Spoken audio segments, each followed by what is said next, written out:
Hello, and thanks for speaking with me. I appreciate it. How are you guys doing today? Splendid. Awesome. Hi, doing good, thanks. Pretty good, pretty good. Can we please go around and have you guys introduce yourselves? Tell me what you do in the band and tell me a fun fact about you. My name is Tristan. I am one singer and I play guitar. And I like salsa, apparently. Apparently. All right, Anthony. Okay, yeah, I'm Anthony. I play guitar and I also sing in the band. And fun fact.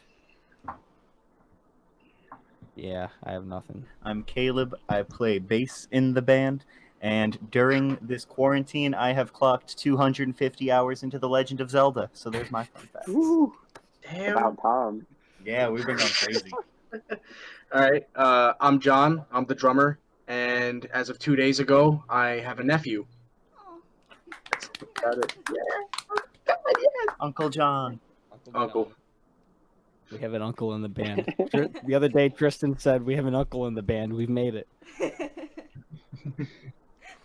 Okay, I'm gonna ask a question everyone hates. Can you please tell me how you guys met? What's the earliest one? Is it you and Tristan? The earliest one is me and Tristan. So, me and Tristan met in middle school. We were in like the same homeroom, and we were buds ever since. That's Word. yeah. And we didn't start off playing music together or anything. We were just friends, and we'd hang out. We played a lot of video games together, and yeah, Tristan. I'd probably say Rock Band is like one of those big catalysts Yeah, Rock that Band really got and things swinging. Inspired Guitar Hero. Yeah, yeah, for sure. And then it was me, right? Probably. No, it was me. Was it? Yeah. Yeah, Oh, that's so, right. I Man, mean- you were there a while ago. Me and Tristan Long met before. Caleb. Caleb was with another Shit. band. This was years ago. We were like 17, and we're like. Mhm. So I was 17. I'm 21 now. So that was like 4 years ago. And Caleb is playing with his other band at this like open mic in Newburgh, New York.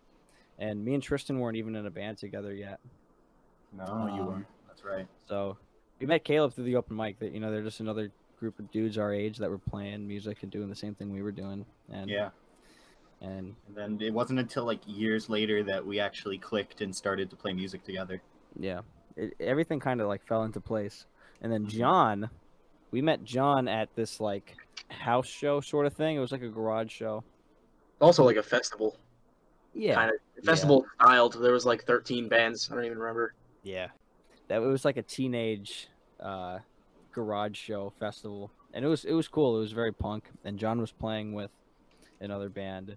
Yeah, there were two bands. Yeah. So John was playing with a bunch of different bands. He's like a filthy drummer, like in a good way. Thank you. And at this point, me and Tristan were like doing duo acoustic sort of thing.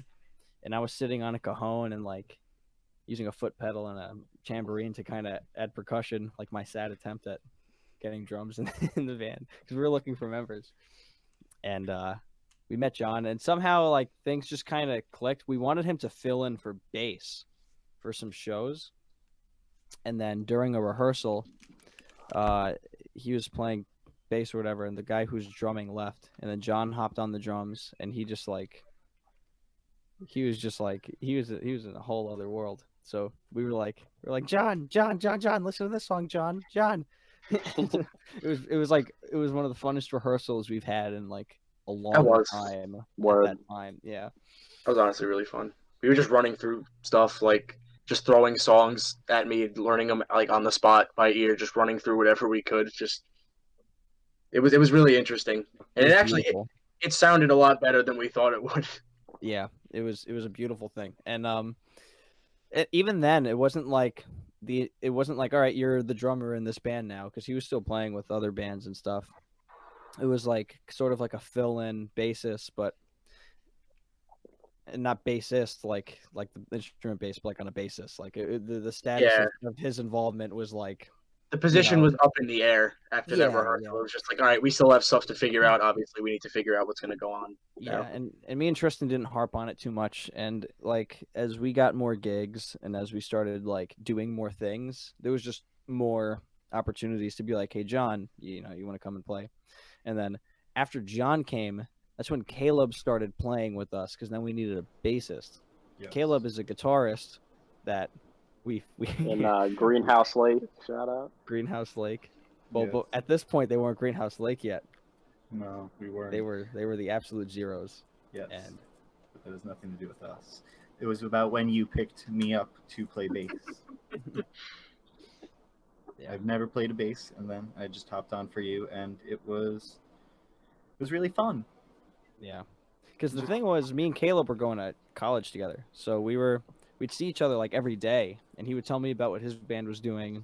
I would tell him about what we're doing, and eventually he's just like, I kept showing him demos. I was just like, listen to this, man, listen, I'm so excited. And then it just got to a point where he was just like, why don't you have a bassist yet? He's like, I'll fill in. And then the fill-in spots turned into like, well, we had a lot of fun playing together, and you know, the shows that we were playing were really fun, especially the house shows. So now it's just it's just the thing. Can you tell me how you picked your respective instrument?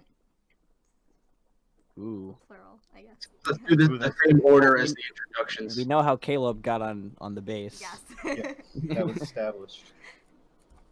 John. I think John's more interesting. I think Is it? All right. Yeah, I think it is. Yeah. Everyone, Well, John can play anything, just so Yeah. everybody knows. I do play pretty much everything in a standard rock band. I mean, my whole family was kind of full of musicians. My dad had played guitar. My older brother played guitar, and he's really great at piano. And I was always around a lot of music and everything. And I was just like, well, I want to do something, but I want to do something different. So I begged my dad to get me a drum set for like my 8th or 9th birthday. And I played it for like a year and then stopped for about 4 for no reason. Honestly, I don't even know. And then when I jumped back into it, I just kept playing the drums because there's no one playing the drums in my family. It was just a spot I thought I should fill. And then after that, I picked up bass and guitar and whatever. But that's not the point. That's how I started drums. Was just filling a spot in my family. Yeah, I mean, at first I started off playing guitar.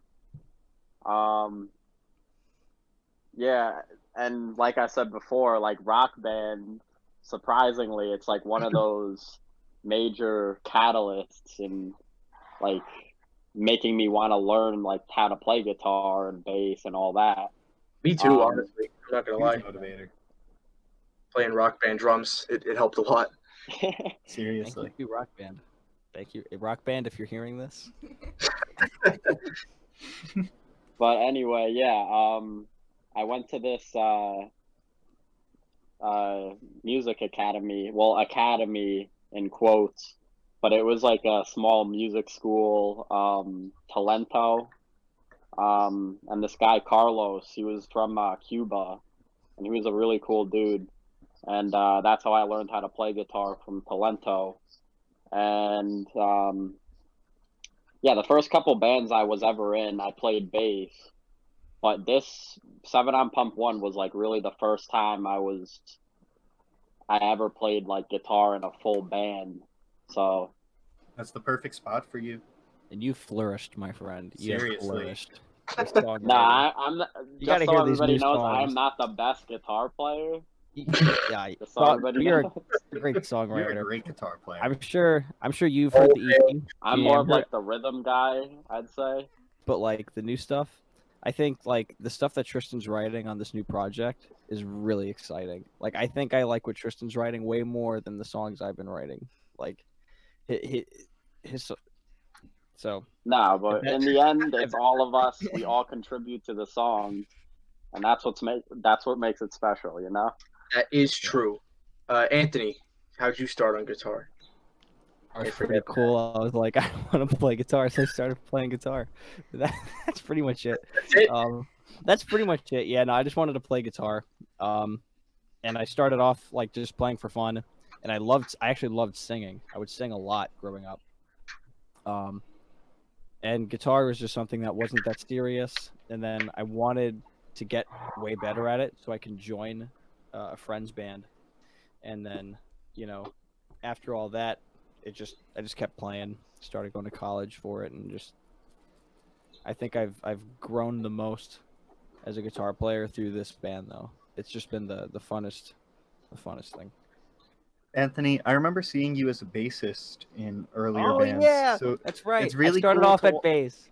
It's in really bands. cool to watch you transform. You've really turned into a really cool jazz guitarist. I've watched you, take your lessons really seriously. It's been a cool You know evolution. what's funny? My yearbook photo for senior year, I'm holding a bass in the photo, and Oh my God. I completely blew over the fact that I Oh my played God. bass. You know, I started off playing bass, like as far as performing wise, but the That's a first huge instrument detail. was a guitar. Yeah. But bass is, if you play guitar, you should. You can play. I never consider myself a bassist. I know bassists, and like, if you're an actual like bassist, you're way better than what this guitarist is doing on a 4-stringed bass. Instrument. Yeah. Cool.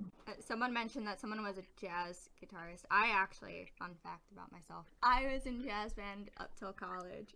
So Yo. deep appreciation. Hey, What there did you go. play? Trumpet. Heck yeah. Nice. What's up? Yeah. Trumpet's I played trumpet in middle school. That's where it's I at. think that's too So far did with I. that, but I was a tenor sax player. What?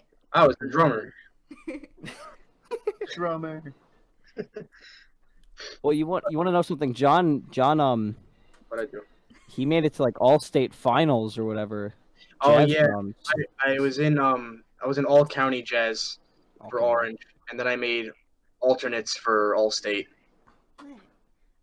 Yeah. We competed in NISMA and all that fun stuff too. Oh yeah, classic Nisma. Yeah, that's cool. That's cool. What's your favorite part of a song that you've written? Oh God. Should we do individual contributions? Yeah, I think individual. I think like we each pick our favorite parts of songs. Yeah. But we have We to do should- songs released. Yeah, I was gonna say we should try to keep it to released songs just so that it 5 can be songs. referenced at the moment. So, all right, Tristan, you start. I elect you. okay. Geez, you gotta let me think a little bit. All right, you can think on it. I really like Tristan's solo on the song "It's Okay." Your contribution. Your Doesn't have to be my contribution. contribution. What you do? Something you did. Okay, It's up to you guys. I really like the solo that we came up with for Flux in the studio. That was partially my Take it, contribution. take it. But That's take good. it, yeah. Take it That's or fair. I think, Alright. even though I didn't technically join the band when the bass was being tracked, my favorite song that I wrote the bass lines for will always be Flux. If you hear it live ever, you'll hear the differences in the bass line, and I just think that it's such a cool song. It has such cool chord changes.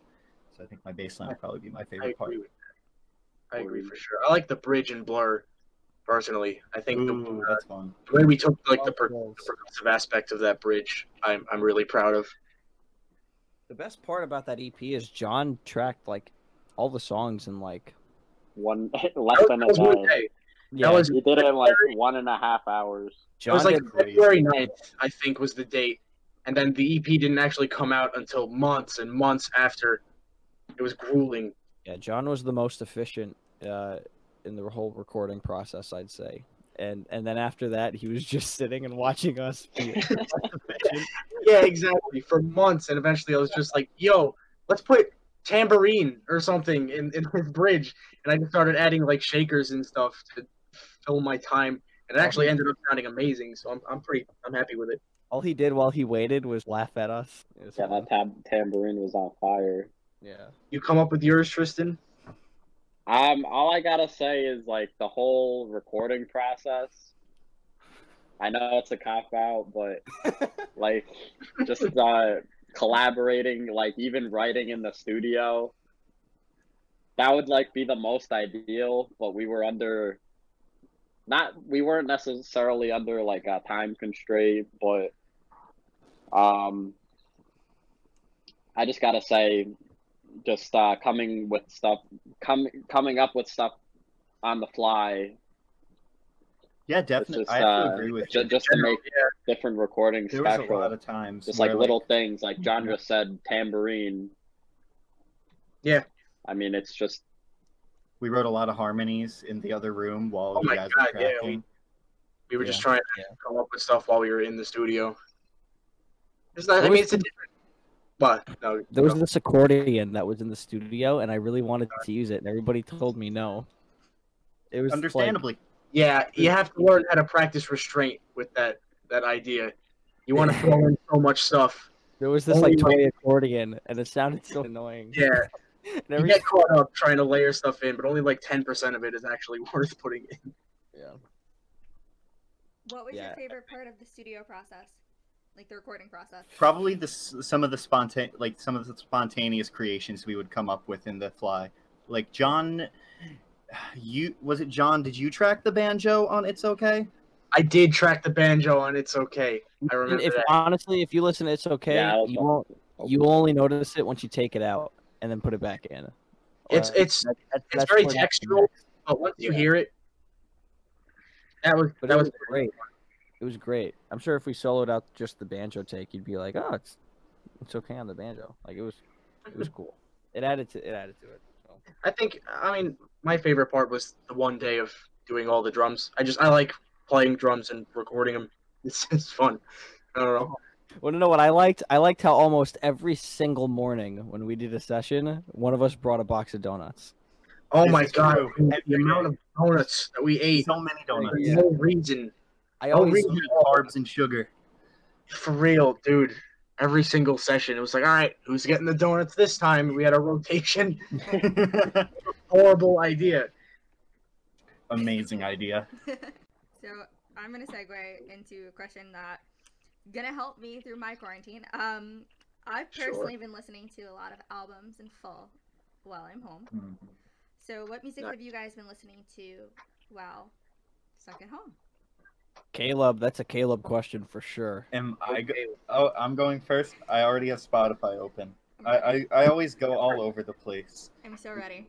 This quarantine, I'm a big poptimist, and I like a lot of hip hop and jazz. Okay. So my big albums have been, I have Hiding Places by Billy Woods and Kenny Segal. I got the new Charlie XCX album, which I don't have the title of in front of me. How I'm Feeling Now. And Purple Moonlight Pages by R.A.P. Ferreira. Those are my 3 albums. Damn. That was good. Anyone else? I actually have some albums too. Do you know? Have you ever seen that Japanese guitarist on Instagram, Ichika Nido? He's like a virtuoso. His album it's titled I, like the letter I. It's a great EP. So I've been listening to that.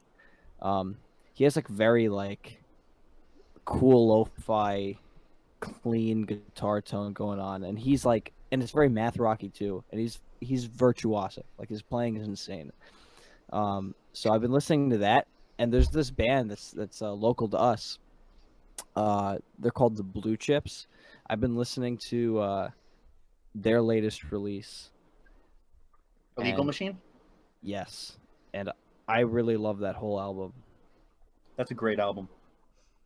And then aside from that, I haven't really been going through albums. I've just been kind of going through like songs and genres and going through like playlists and stuff. But yeah, I'd say that's what I've been listening to.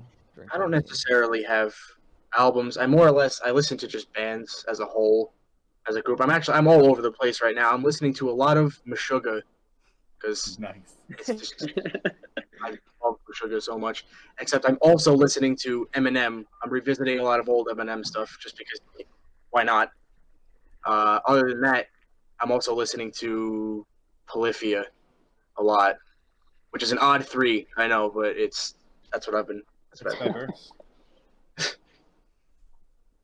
Deftones too, for sure. Deftones and Gojira a lot. Tristan, any albums on your end? I'm kind of in the same boat that John is. Like, I'm not like less necessarily listening to specific albums, unless if it's like on vinyl, because you gotta break out the vinyl player, the record player every now and again, and especially with the time we have right now, it's a nice thing to have. Is there a record that you've been pulling out of the sleeve lately that you want to shout out? Any Beatles records, maybe? Well, hell yeah. Any classic albums? Yeah, we have classic a Hard Day's Night. Hard Day's Night. Great record. I got the Blue album by Weezer. Nice. Insomniac by Green Day. I mean, but those are just some I bought over like last summer probably. But cool. Yeah, I think I've bought more vinyl now than I ever have. Yeah. Some of my recent purchases include Steady Glow by In Her Own Words. Nice. Glue by Boston Manor.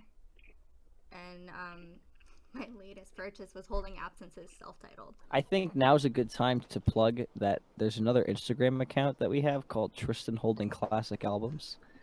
Caleb is the brains behind it. Is now a good time for that? Now is the time? It is. It's basically the same photo of Tristan holding a classic album, and we just Photoshop a different album in his hand. And it's a series, and it's something that we stopped doing, unfortunately. And I want to keep it going. We haven't stopped it. When are we going to do another post? They're carefully calculated. They are carefully calculated. What's the next one? Tristan and his classic albums come when they are needed most. I found other photos from the same day of Tristan holding albums, and they're like different shots. So I have to send those. We can't have that. That's not allowed. No. Okay, fine. Has to be enhance It's a great account. There's only 3 posts on it right now. As we're recording this. Yeah. Okay, next question. You should check it out. Yeah, we can move on, please. What is your favorite album in your personal collection? By personal collection, I mean you physically own it. Ooh, I like that question. All right, I'm pulling out the vinyls.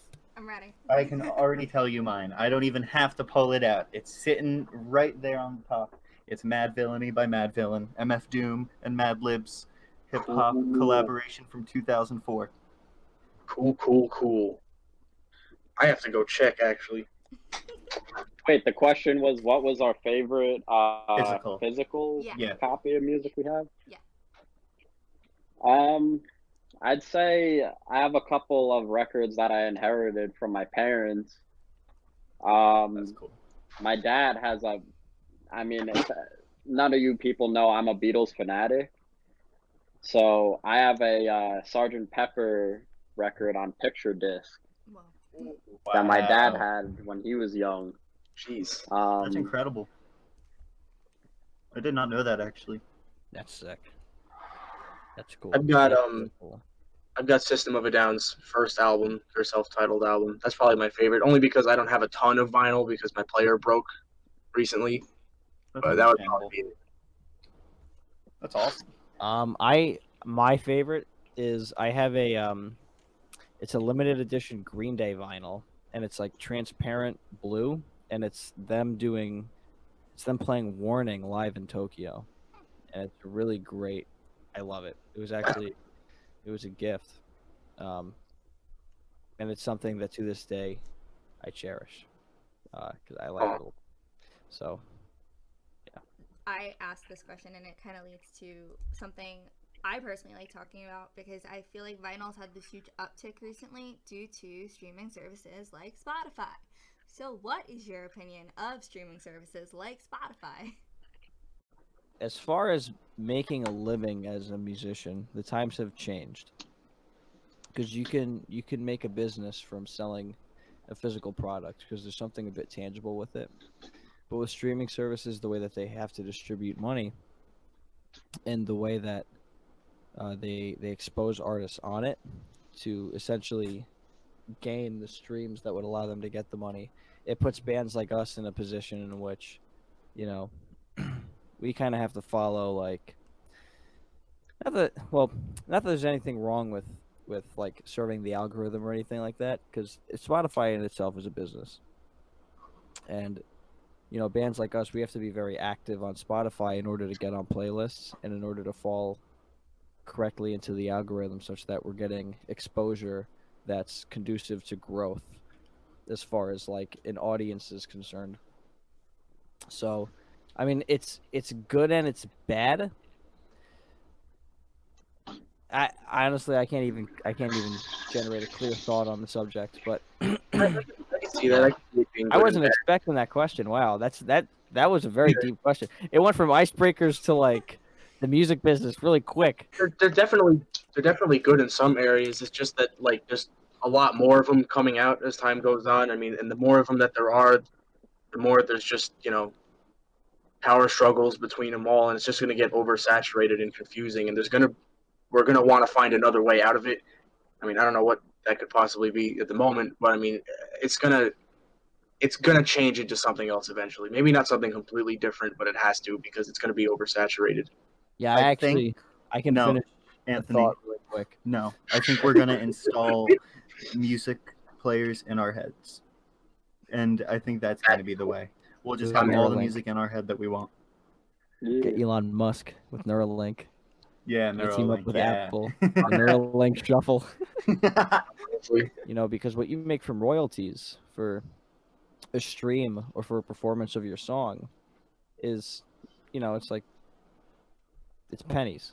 So you need a lot of them in order to generate a lot of money to sustain a living. Now, when you're in a band with 4 people, it's like you take that money generated and divide it by 4. You know, everybody now has to find another means of financial support and income, which is fine. You know, there's other things that we can do in order to do that. But if you look at a band like Polyphia, they're like one of the top metal bands right now, right? That band, members in that band, they give like Skype lessons for money. I mean, they're open about it. They're like, yeah, we don't make that much money to sustain ourselves on tour or through Do all the streaming. members actually do lessons? I know one of the guitarists definitely does. The one that has That's excellent. The tattoos drummer's famous. all over The drummer's his very neck. famous in the drumming community for sure. Yeah. I didn't know that. A lot of Yeah. progressive bands like that, they'll sell tabs and other things like that. Yeah. Selling tab. I know Spotify is great for exposure, but not necessarily great in other facets and means. And I know a lot of it has to do with it's kind of like a numbers game. I personally don't think that people should be able to see how many monthly listeners an artist has. I think that should be private to the artist and management, because I think it can That's fair. negatively affect how people perceive It artists. skews how people view the artist for sure. Yeah. Yeah. If you see someone with not a ton, you're just 100%. like, oh, this looks like, you know, some indie whatever band. But you know, you can't always look at it like that. What I like about Spotify is that everybody has it. So when we meet people, or if we play gigs for people that do like us and want to stream us, they can do it very easily. So it For sure. allows us to just offer that to people that like us and are actually fans that much easier. So that's It's where it's very good. quick and As convenient means. as far as being the consumer and having the consumer experience, it's 100% there. You know. For sure. And it's quite easy to use as an artist as well.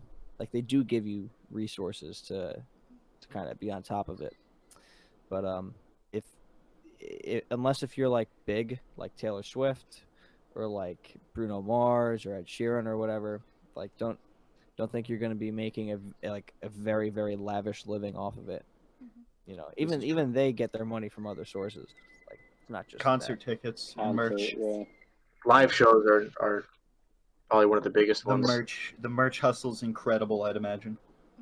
Oh, for sure. I mean, merch and anything else that comes with branding yourself. Seriously, they Well, charge Ed upwards of Sheeran- Oh. $50 a shirt sometimes. You know. Ed Sheeran writes People songs buy it. for other artists. Mhm. So now, if you're in Ed Sheeran's position, you're making residual money from another artist actually doing work to display your intellectual property, which is an awesome boat to be in. Seriously. That's an awesome boat to be in. Like if you write a song for Rihanna and Rihanna performs it, every concert she plays where she plays it, every radio station that plays it, every stream, every YouTube video that plays it, if it plays on Facebook, you know, any other platforms that do it, you know, public rights organizations, they keep track of that and they collect the money and they give it to the artists. It's all credit based. It's all percentage based. So it makes you take a different approach to how you like express yourself as a band. Like you have, like, your fans need to be able to wear you on their sleeves and be proud of it. And you have to think about the way that you present yourself very differently nowadays. Most definitely. It's a very different outlook, for sure. coming from a real uncle, damn. Coming from a real uncle. Coming from a real uncle. If you could change one thing about the music industry as it is today, what would it be and why? Oh man. It's not necessarily because like all the top 40 hits, like a lot of them are written like, what was this guy's name? Max Martin. Max Martin. Like he's like one of the guys who writes all of the top 40 hits. He almost has as much as like Lennon and McCartney. And it's like, I mean, he definitely is talented and he deserves the money he gets, but it's just, I'm not saying anybody has to question it, but I question, like, I guess he was just ingrained in the industry and it's just, I mean, I'm not too knowledgeable on how to get into the industry. I mean, we're not in the industry yet, but I mean, I don't know. I think I kind of get what If you're I saying. could change one thing about the music industry, I would increase artist payouts by at least 500%. That is all. Literally, I'm in with that. The streaming services are taking just a little too much. I understand that they're a business, but just I feel like the 1,000 plays getting you like 4 cents is not enough. Yeah, anything that helps people start up a bit. I mean, I just wish it wasn't so much based on luck. I mean, I don't know what one thing you could change to achieve that, but like you got to be lucky, and that's kind of bogus. Unfortunately, I think that unfortunately, you know, the market's always going to be the market, and a lot of the changes in the business of music from being an artist has changed because of the evolution of the technology. You know, like when vinyls were the Certainly. only medium through which, when vinyls were the most convenient medium through which you could obtain a piece of music and play it. You know, now you have something to sell, like bands Or sell any physical copy.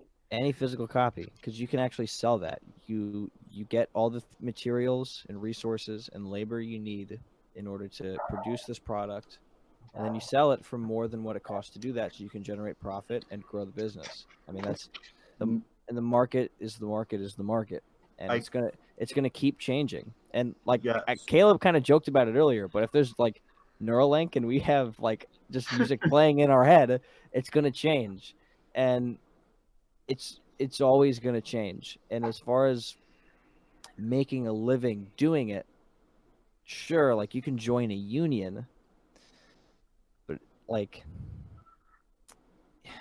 you know, you have to pay union guys a certain amount of money. And if you run a business, you don't want to pay certain people a certain amount of money because it might not lead to your business growing, because businesses are literally all about money. This is true. It's not about feelings. It's not about dreams. It's about money. I agree, and I want to make my point short. Yeah. I feel like nowadays more than ever, a big factor in the music industry, if you want to make a living, although the music at its core is always important, I feel like it now goes beyond that and is now very reliant on the brand that the artist is creating. Yeah, more so the brand than anything. anything that would help it become more about the music and the music being good and resonate with people would be what I would change. I mean, Huge benefit that's to it. what it was about. It was about you wrote something and it made someone feel something that they Straight up. want to relive. I think that's what it should be about. And the fact that it's not about that is what I would like to change, but I wouldn't even know where to begin. Yeah, like for instance, I mean, I was having like a conversation with somebody before, and like if the Ramones, I mean, they're not like the best looking guys. Neither Yeah. am I, but neither The are Ramones- us. Oh, but- Tristan, No, don't cut hey, yourself short. No, but like I don't think the Ramones would have a chance in today's music industry because Oh, no way. it's It's just a different time. like it's about what Caleb said. It's about more like image and all that Well, stuff. You gotta So, sell a brand now. but The Ramones definitely existed because of the climate that was going on then. It was Like, like 8 artists- bands. yeah, with the punk movement. Yeah. But, I mean, they're influenced by what they're influenced by. Like the Beatles were the Beatles because they're influenced by Elvis and they're influenced by, You all can that go back stuff. as far as possible, yeah. The Lead Beatles Belly. wouldn't be the Beatles without the pop stars of that time influencing what they were doing. And that's the way it is now. I think we kind of have the technology to go as far back as we possibly can. Like I can listen to Baroque music on my computer right now. I don't have to attend a concert hall. I can get influence from anything I want. If it resonates, it resonates. And I think now, despite what popular music tends to look like, there's a very diverse range of like musicians and tastes and styles of music. Like you will 100% find it. You will find it. You'll find anything. There's everything out there. There's crazy shit. I want to close this crazy tangent off with a rhetorical question to make it even more complicated. Do the pros of having accessible music and free accessible music and cheap accessible music outweigh the cons of the struggles that artists end up going through nowadays more than ever? And that's where I'll leave it. I don't want an answer. I just want to throw that out to y'all. Fair. Very fair. So, based on your answers, I'm assuming we're very close in age, which is going to lead me to my next comment. Someone once told me that the reason streaming services became so popular was because everyone was illegally torrenting music. And it was a way to bring the music back to the artists. 100%. Hell yeah! I was 6 years old on LimeWire. LimeWire, FrostWire. It was a flawed way to do it for sure, but that's what it was for. I think my mom was gonna give me money for CDs for an Eminem CD. Hell no. YouTube No. to MP3. YouTube to MP3, going on the Pirate Bay and downloading Flax. That was Yeah, the way no, to- I'm a horrible fan. I was this is- horrible. I will admit it. Yeah. Come get me, guy. I mean, I love all the bands that I listen to with all my heart, but I do not treat them how I would like to be treated as an artist. We're all just hypocrites. That's I what it think is. that's And that's the the thing is- response that like the music industry gave. Like streaming Yeah. services are now a thing, and now people Streaming pay money services for it. they were the only real way we could possibly fight the whole torrenting and downloading music kind of deal. It was the only way we could do it, but it just wasn't enough. Just the advent of technology at the time just really dented the industry in that regard. Mm-hmm. Okay, so my next question for you was created by our PR director, Grace. So the question is, what is your opinion of releasing an artist's unreleased music after they've passed away? Should it be released or should it not? That's This up is a to. great question. I think that's legally up to the heir of the family. property, because intellectual property is property, and there's property law. Like what happens, like when Anakin died, his lightsaber rightfully went to Luke, and then when Luke lost property it belongs to whoever found it. And that oatmeal raisin cookie face looking alien, she gave it to Rey. So lost property was obtained and legally possessed by We're not Cookie Lady. Nah. Cookie Lady gave it to Rey as a gift, so now it belongs to Rey. It was Anakin's, but now it's Rey legally. It's legally Rey's. Rey Skywalker. It's all connected. Right. Nah, I think it depends on who the money is going to from said release. If it's going to some label, it doesn't necessarily feel right. I think it should go to the person's family and, you know, other people who helped write it, that kind of thing. Just people who are close to the artist. Yeah, I agree. There's a lot of situational variables when it comes to like Yeah, posthumous releases. I think exactly. Yeah. sometimes it can be done tastefully. Mac Miller's new album was a very tastefully done execution by John Bryan, who had worked with him on the album before. Oh, yeah, for sure. And then there's like Lil Peep's music is being rampantly like combined with Fall Out Boy and the new pop artists to make more like top 40 hits, and it's really disheartening because that's probably not what he would have wanted. Remember Exactly, the Tupac? Remember the Tupac hologram? Yeah, Tupac hologram's another Yeah, great example. They took his whole image. Took his whole image.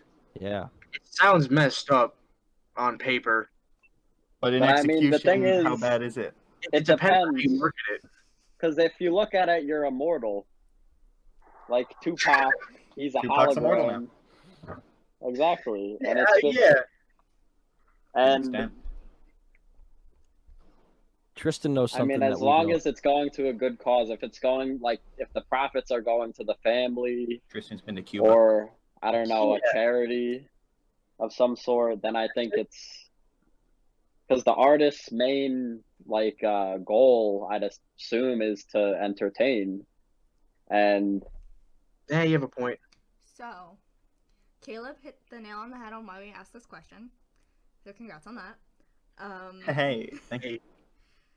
I've had this question compared to Kurt Cobain's journal, Ooh. Mm, and Uh, yeah, I don't know about y'all, but I think when I die, I want all the waves on my computer, regardless of how finished they were, to just be dropped to the public, just so it's there. At least it was done, you know? Yeah, I would. I mean, I would like for people to take what I have and do something with it.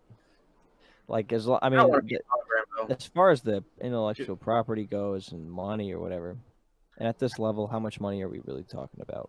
You know, I At guess this if we were to assume that we like air quote made it and are making a lot of money, I would just want that the money for such thing go to my heirs, my children. Yeah. Your estate. Yeah, That makes sense. but as far as the legacy goes, hell yeah, for me personally. I feel like to use a musician as a hologram is to deny death, and it's against what humans should be doing, personally. True. so my next question for you is completely unrelated. Nice. I love it. What's the weirdest or funniest question you've ever been asked in an interview before? I think this is our first interview. Oh, really? Oh, cute. I think when me and John did a Greenhouse Lake interview in Oneonta because John was filling in, and we got asked some weird questions, didn't we? Okay.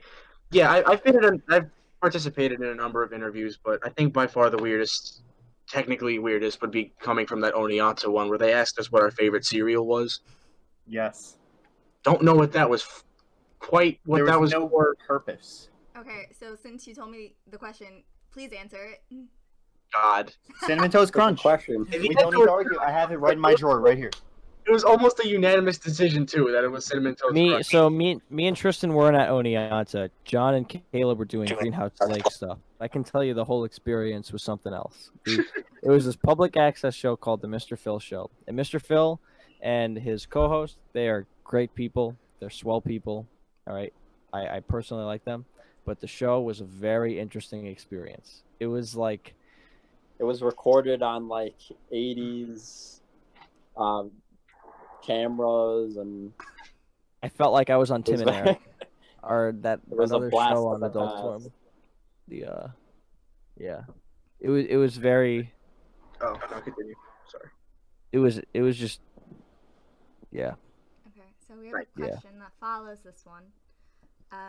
So this was asked at our freshman orientation way back.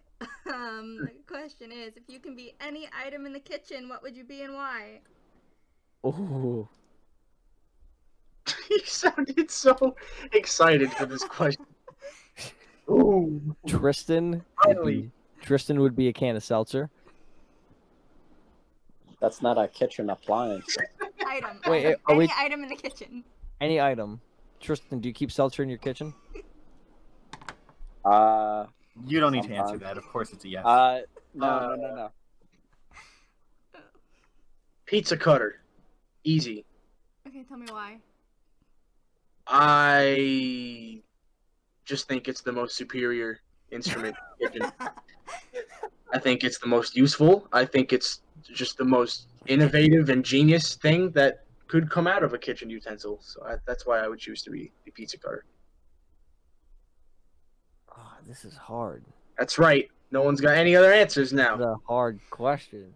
I win. I had an idea for a kitchen invention. Invention. Like, you know how like you use your fork to cut things? You try to use the side of the fork to cut like things that you're eating if you don't have a knife. Already genius. Already genius. So what you have to do is you have to take the side of the fork and put a knife on it. Like one of the spikes on the fork. Right, I'm with it. You have a knife fork. Do you know how I got these scars? No, a fork knife. I'm with it. So You know instead how of I got fork these knife, scars? it's fork knife. Okay. Killed now. I will give you seed. I love Fortnite. If I were a kitchen utensil or item, I would be the spork that you brought home from Taco Bell, because I'm not always gonna be there, but when I am, I'm really useful. That's that was right. good. That was so good. That was Fun. You're welcome. Bro. Fun questions. You're genius. Did everyone answer the question? I have nothing. I have absolutely nothing. That means you're the stove. You are the stove. You just burn everything you touch. No, hold on. I'm the clock on the stove. You have no idea how badly you really need me until I'm gone. Fair. Yeah. And you're always off all the time. Never the right answer, ever. Yep. Ever. He's running overtime. Yeah, you're the clock on the stove. Yeah. I agree. So please Alrighty. correct me if I'm wrong for this next part. Are you all in school? I think so. I think. In between Yeah. semesters, obviously, we're all going to school. Okay. Yeah. We're actually all technically attending the same college, Yeah. I guess. For the first time. I mean, it depends on what's going to happen for this, if it's going to be an online Hey. semester or not, is depending Yeah. if I'm going to be going to school. But I will be in the town, so I'll be there. Yeah, we all Yep. pretty much attend New Paltz Okay. College, New York. John is just getting in at the worst time ever. I don't know how Yup. your orientation's gonna look, bro. Class of It's gonna be horrible. Yeah. Very Yeah. excited. John graduated from high school quite recently. Oh wow. I did. This past January was my high school So, graduation. Not only does he play the most instruments, but he's also the youngest one in the band, and he's an uncle. And I'm an The uncle. thing is, we were supposed to graduate. Yeah. Excuse me. But I took a skip year, Okay. and I graduated high school in 2016, and so did Anthony. Damn. What about you, Caleb? I graduated high school in 2015, and Damn. I graduated from SUNY Orange in spring of 2018. So I've been on and off at New Paltz since then. Now the question is, do you mind if I ask majors, or if you're undecided? I just Yeah. switched from guitar to graphic design. Undecided. Yeah, I was undecided for the longest time. I probably still am. But I've been taking some computer science classes. That's cool. Just like a little side thing. Yeah, I'm a music major, and I was a music major at OC, but I am considering changing. I mean, we talked about the music business and money, and I don't want to be broke. So Fair. That's exactly why I left. the most fun that I have with music is honestly with this band and this group of fine gentlemen right here. And I like playing jazz. I like doing music and stuff at school, but you know, I feel like I can have what I have with this band and enjoy it and still get better at my instrument on my own while I pursue something that's not gonna put me in a really bad financial position in 5 to 10 years. Speaking of schooling, I don't know if Anthony told you, my school is pretty well known for being the exterior of horror screen prep school from the movie School of Rock. I Oh, didn't know that at all. sweet I had Christ. no idea. I just thought it was Staten That's very Island. cool. With That's School of Rock? Yes. I was in a play of School of Rock. I was the drummer. I was Freddie. My older brother was Jack Black, Yeah, you look like a Freddy. Your older brother's Jack Black. and he is That's true, he is too. Jack Black. It worked out very well. It was actually extremely fun. That's crazy. I have this the DVD in my drawer right now of me in the So that iconic building that you see where Jack Black's in the van pulling up to the school, that's where I had class. That is so cool. That's awesome. Do you feel his presence there? You feel the presence of a legend? Honestly, would hope so. Most of the time you forget because it's when you have class. And the reason I bring this up is because where I'm from, I'm also from Staten Island. There is no music scene here, like Wow. at all. Really? At all? There's like 2 That's a bands shame. that I know of. That is a shame. Yeah, it's upsetting. Come to New Paltz. Come Yeah. to Really? Oneonta. Yeah, Make New the trip. Paltz, Oneonta. I think Kingston has some stuff going on. But, like, Oneonta's dying down after this spring, and especially because of COVID. is it so, because Dad Shack isn't doing what it's doing? Dad Shack's not doing it. Maybe Dad Snow Shack's Globe's a not venue. doing it. Thank you. No Globe, I don't even And think there's was it. nothing else. There's not many more venues left. It was Yeah. pretty much just them to begin with. New Paltz is pretty alive, though. I would say. I figured the city has a music scene into it. Like I mean, we played a couple gigs in Manhattan. Yeah, maybe Manhattan. I was gonna say Staten Yeah. Island, not so much. That is not Yeah. Staten Island, unfortunately. That's a Damn. shame. Dang. Well, you know what's funny that you bring that up. You found us through Quadio. Yes, I did. So Did you Quadio. really? Yeah, so I remember that Quadio thing I told you guys about, and I was like, hey, there's this thing. It's new. I'm gonna put our music on it, okay? And then I did it, and then she messaged me. Amazing. So Quadio, I think, did its job in this instance. So that's pretty cool. That's excellent. So far, it's a really great app. I normally go through Spotify for hours and try to find artists who I think are music's relatable, and Fair. I like composition and production quality in what I listen to. So if it Nice. sounds I get it, boys. so the way it sounds, That's a Jeremy. sometimes like the Yeah. sonics. Jeremy Steen. Shout out. Jeremy Steen. I asked him if he wanted to be a part of this. He said no. He said, why would I be a part of it? Typical Jeremy response. That's funny. I told him he's the front man of the band, and he has to stop not showing up to these things. Seriously. Like, he's the exact opposite. That's funny as hell. Yeah. So yeah, audio was great in that regard. I didn't know what to expect when I joined the platform, but it's been pretty interesting. My next question for you is: describe your sound in 3 words. You can each do 3 words or collective. Let's do each. Each. Yeah. If you want to do 4 words, then you can each do 1. Oh, that would be good. Okay. Sure. We'll have to connect our lines together. We'll have to work together, team. I have Oh. 4 words, and it's actually just a joke. Oh no. I think I know what the joke is. God. Yeah. Go ahead, Anthony. Do They it. 7 on pump 1, I bet. That's the 4 words. He muted himself. I'm afraid. That's good. Okay, does someone else want to go first?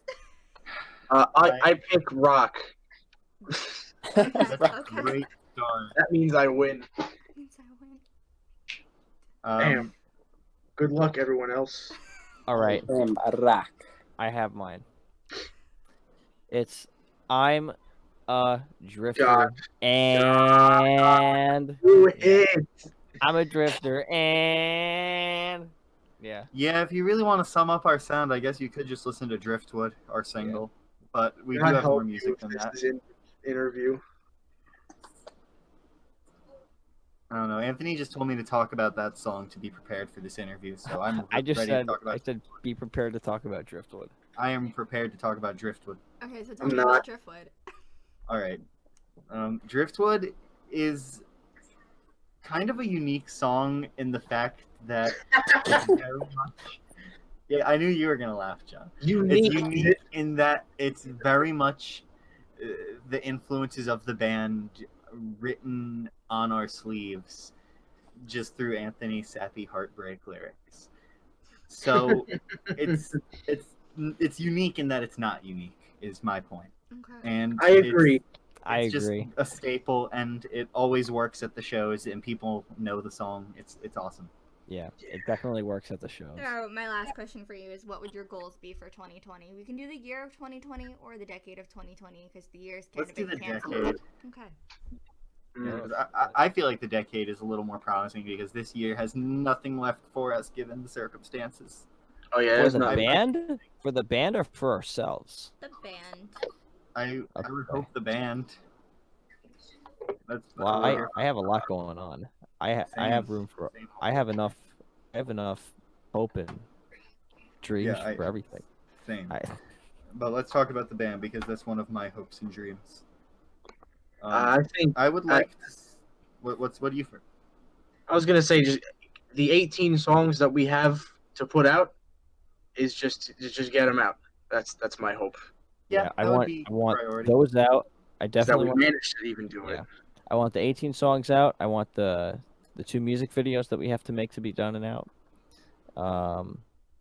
I'd like to maybe get featured in another film because we did that once and it was quite fun. That was a blast. I'm okay with not doing that ever again. But I mean, it depends on the film. I'll be a zombie again. Yeah, we were It's extras. miserable. Yeah, so we were extras in an indie zombie film. It was made fun, but made by these guys. They're called Pop Films, and it's called Dead County. And they came to one of our bar gigs, and the guy who does a lot of the filming and editing, Christian, awesome guy. I love Christian. He heard us at the bar, and he's like, Everett's the other guy. He's the other partner. Listen to these guys. So they both listened to us, and they reached out to us, and they're just like, hey, we want you to like play as extras in our movie, and we also want to use one of your songs in our movie. So that's what happened. Our song Room Service is in the opening scene. The movie's not out yet. And then we're actually playing as zombies in it. So we're kind of Easter eggs in it. So that was, I thought So it was we would really like fun. to do that again. Yeah, I'd be fine with doing something similar to that again. But you know. Oh, and we were supposed to open for Alien Ant Farm yesterday. And that That's got right. pushed out till December. I want to continue to play gigs like that where we can open That for is bands like Alien Ant Yeah. Farm.